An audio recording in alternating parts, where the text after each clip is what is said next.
Si les femmes du Québec d'aujourd'hui peuvent voter et être élues, si elles peuvent fréquenter l'université et avoir accès aux professions, c'est grâce à des femmes qui les ont précédées. Des femmes qui ont mené une lutte acharnée pour le droit d'exister ailleurs que dans leur foyer, où elles étaient confinées par une tradition tenace. Reine. Il faut remonter à la fin du 18e siècle pour saisir toute l'histoire du suffrage féminin au Québec. L'acte constitutionnel de 1791 donnait en effet le droit de vote à toute personne répondant à certains critères, basés surtout sur la propriété foncière.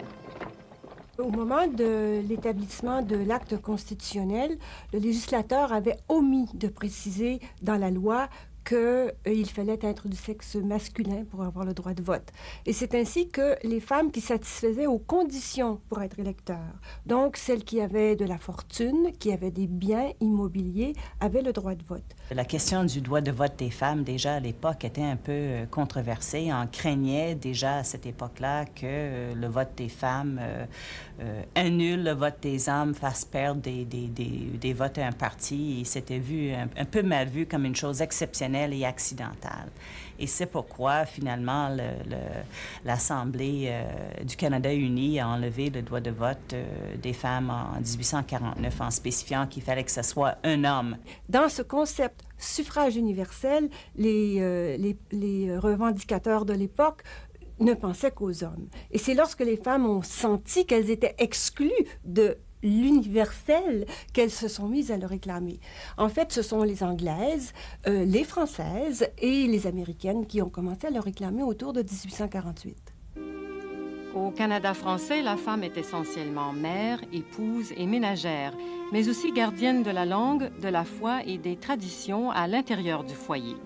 Ce rôle est strictement défini par une Église qui pèse de tout son poids. Rien de semblable n'entrave les protestantes de langue anglaise, qui seront donc les premières à s'organiser au Québec pour revendiquer leurs droits. Elles fondent en 1893 le Local Council of Women, inspiré du libéralisme réformiste de l'époque. Quelques femmes de la bourgeoisie canadienne-française se joignent au mouvement, et parmi elles, Marie Lacoste, Gérin-Lajoie.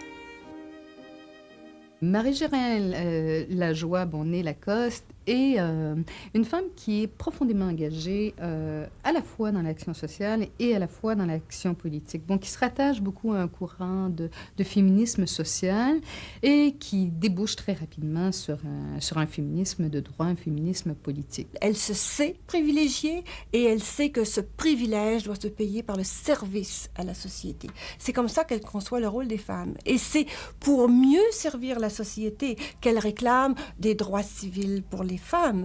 Elle est autodidacte. Elle apprend le droit tout seul dans la bibliothèque de son père. Son père est Sir Alexandre Lacoste, le juge en chef du Québec à l'époque.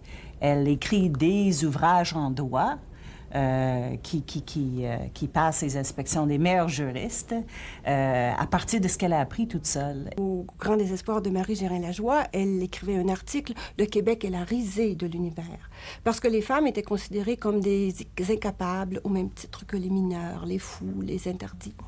À l'étranger, les féministes font de plus en plus parler d'elles. En Angleterre surtout, elles se radicalisent. Le recours de celles qu'on appelle les suffragettes aux manifestations publiques et aux grèves de la faim choque la bourgeoisie et le clergé canadien-français. Marie-Gérin-Lajoie sent que pour progresser au Québec, la cause des femmes doit prendre ses distances vis-à-vis du mouvement anglo-saxon. De plus en plus, la tension et les contradictions entre la volonté du clergé, les valeurs dominantes dans un milieu catholique et les valeurs véhiculées par le Conseil local des femmes de Montréal voulaient dire que la coexistence devenait de plus en plus difficile à supporter pour les francophones. Alors, Marie-Gérin-Lajoie a regardé les possibilités de fonder une association des femmes francophones et catholiques, parce que la religion a peut-être joué le rôle dominant dans cette décision de fonder leur propre association en 1907.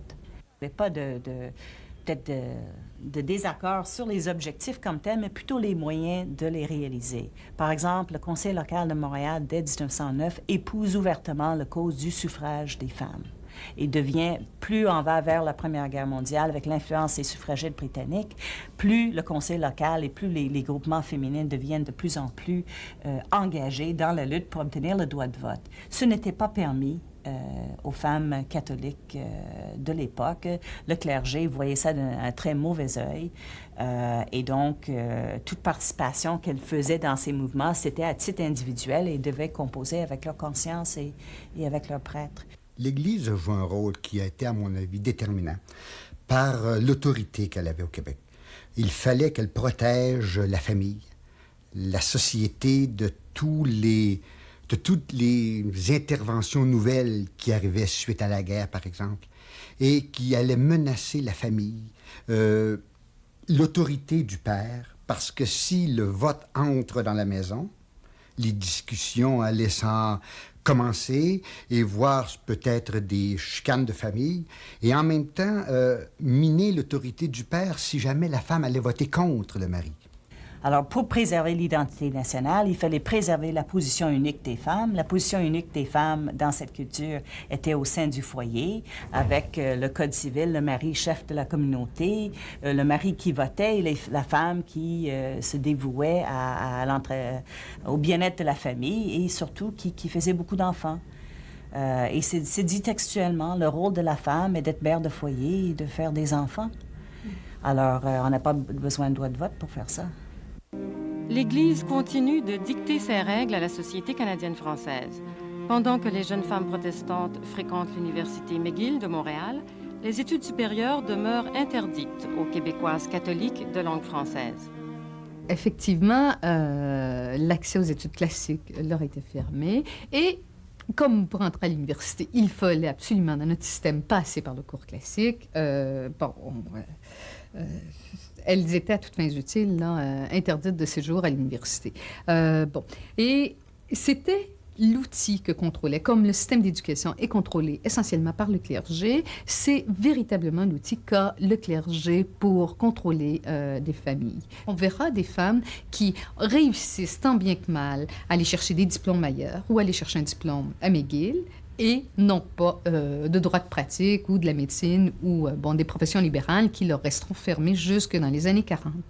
Dans ce sens-là, c'est extrêmement, extrêmement difficile et de toute façon, pour des femmes, l'accès à des professions est utile ou valide dans la mesure où ces femmes-là ne se marieront pas. Parce qu'à partir du moment où elles se marient, elles n'ont aucune autonomie juridique. Donc, elles ne peuvent strictement pas pratiquer. Ce ne sont des êtres qui ne peuvent exister juridiquement que de par leur mari. On peut toujours attribuer à l'Église, au rôle de l'Église, le fait que les francophones avaient moins accès aux études que les anglophones. C'est absolument certain parce que, par exemple, les autorités de l'Université Laval empêchent les religieuses de Nicolette d'enseigner le latin. On leur dit, vous ne devez pas enseigner la trigonométrie. Il n'est pas question que vous enseigniez le grec. Mais il n'y a pas de raison, il n'y a pas de raison. Évidemment, les prêtres de l'époque écrivent des textes qui nous paraissent aujourd'hui bien comiques sur l'impossibilité pour le cerveau féminin de se pencher sur la trigonométrie ou le grec ou la philosophie, mais ce sont des choses que l'on disait couramment à cette époque-là. Les femmes se rendent compte que si elles veulent améliorer leurs conditions, elles doivent d'abord avoir des droits politiques. Grâce à la fusion des efforts de tous les groupes féminins, les Canadiennes obtiennent le droit de vote au niveau fédéral en 1918. Une à une, les provinces accordent aux femmes le droit de voter également au niveau provincial. Seul le Québec résiste. Les femmes se heurtent à la coalition des élites québécoises. Les Québécoises se sont dit, bien soyons logiques, si on vote au gouvernement fédéral, il faut voter au gouvernement provincial. Et c'est là le regroupement des forces anglophones et francophones dans le comité provincial pour le suffrage des femmes en 1922. Mais les plus actives étaient toujours des anglophones. Oui, oui. Et je pense qu'il faut noter que les Canadiennes françaises qui militaient dans ce groupe étaient passablement courageuses parce qu'elles s'attiraient évidemment la critique très, très acerbe des autorités religieuses. Vous dites que ce n'est pas que l'Église, mais qu'il y avait, si on veut, des complicités dans la société laïque. Ah, absolument. Si on pense à tout ce qu'on pourrait appeler aujourd'hui des élites intellectuelles, par exemple des journalistes, Henri Bourassa, rédacteur en chef du Devoir, était un de ceux qui était le plus farouchement et le plus peut-être habilement opposé au droit de vote des femmes et aux réformes du Code civil, puisqu'il y avait, un assez large auditoire notoire à cause de ses fonctions de journaliste. Donc, il exprimait librement sa pensée. Il continuait à articuler l'opposition, ce que j'appellerais clérico-nationaliste, à tout changement dans le statut traditionnel des femmes. Il est dur pour les femmes. Il est, pour lui, là, l'Église, c'est l'autorité suprême. L'homme, c'est l'autorité. Et la femme, c'est la soumission à l'autorité. Il est très dur. Il est même parfois très violent. 1922 marque un point tournant dans la lutte des Québécoises pour le droit de vote. C'est l'année de la première marche des femmes sur le Parlement. Mais c'est aussi l'année où le clergé aura finalement raison des efforts de Marie Gérin-Lajoie, qui se retirera du combat. Alors, le clergé, attaché à cette vision, ne voyait aucune place pour le droit de vote des femmes et on a dit à Marie Gérin-Lajoie, non, vous devez abandonner, vous devez cesser de revendiquer le droit de vote des femmes. La tragédie de Marie Gérin-Lajoie, c'était que personnellement, c'était une femme très pratiquante. Alors, avec ça, à toute fin pratique, elle a cessé de revendiquer le droit de vote. Elle s'est concentrée ses efforts sur les réformes dans le Code civil, dont plusieurs ont eu lieu pendant sa vie. Et la torche est passée à des femmes francophones catholiques plus jeunes et qui, vraisemblablement, n'avaient pas les mêmes problèmes avec leur conscience qu'avait Marie Gérin-Lajoie et en dépit de l'interdiction de l'Église, quand même, pouvaient militer pour le droit de vote. On pense, par exemple, à Thérèse Casgrain, on pense à Idola Saint-Jean. Idola Saint-Jean est une personne un peu plus énigmatique. D'abord, elle était célibataire et je pense que pour elle, cela lui a nui considérablement. Parce que les gens étaient prompts à dire que les femmes qui revendiquaient le droit de vote étaient des femmes qui n'aimaient pas la famille et les enfants. Et Mme Thérèse Casgrain pouvait se vanter de ses enfants et de son rôle d'épouse, etc., tandis qu'Idola Saint-Jean était célibataire. La victoire est lente à venir. Depuis 1922, le Comité provincial pour le suffrage féminin se réorganise. Il apprend à faire du lobby, à occuper les tribunes pour tenter d'obtenir qu'une loi soit adoptée à l'Assemblée. À partir de 1927, les suffragettes se rendent chaque année sur la colline parlementaire où un projet de loi est chaque fois déposé puis battu.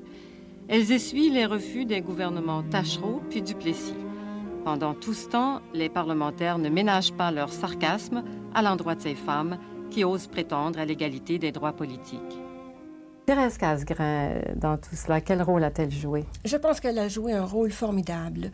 Elle a été vraiment l'élément catalyseur. C'est elle qui a maintenu Mordicus, qui ne s'est jamais découragée, qui, lorsqu'elle voyait que telle action ne faisait pas, disait « il faut essayer autre chose ». Elle essaye des émissions à la radio naissante, elle essaye une pétition au roi George VI nouvellement couronné, elle essaie les articles dans les journaux, elle essaie les conférences et finalement, elle aura la grande stratégie, c'est-à-dire de faire adopter par le programme du Parti libéral le vote des femmes au programme du parti. Thérèse Casgrain était assez près du Parti libéral et d'Adélard Godbout. Donc, lorsqu'ils ont pris le pouvoir, ça faisait partie de leur promesse électorale qu'ils ont remplie. À ce moment-là, bon, c'était la solidarité ministérielle. Alors, veut pas, les députés devaient accepter la décision. C'est l'Église qui s'est opposée et on sait que M. Godbout a utilisé la stratégie suivante.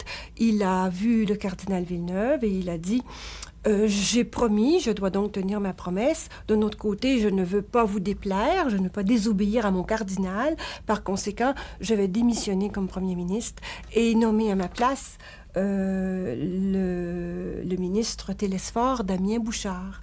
Et Télesphore Damien Bouchard était à ce moment-là un anticlérical notoire. Il était la bête noire de l'Église. Il réclamait la séparation de l'Église de l'État, l'école neutre. Il ramenait toutes sortes de choses qui semblaient horribles à l'Église.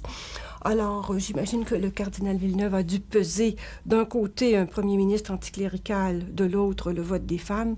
Il a dû juger que le vote des femmes, c'était moins dangereux.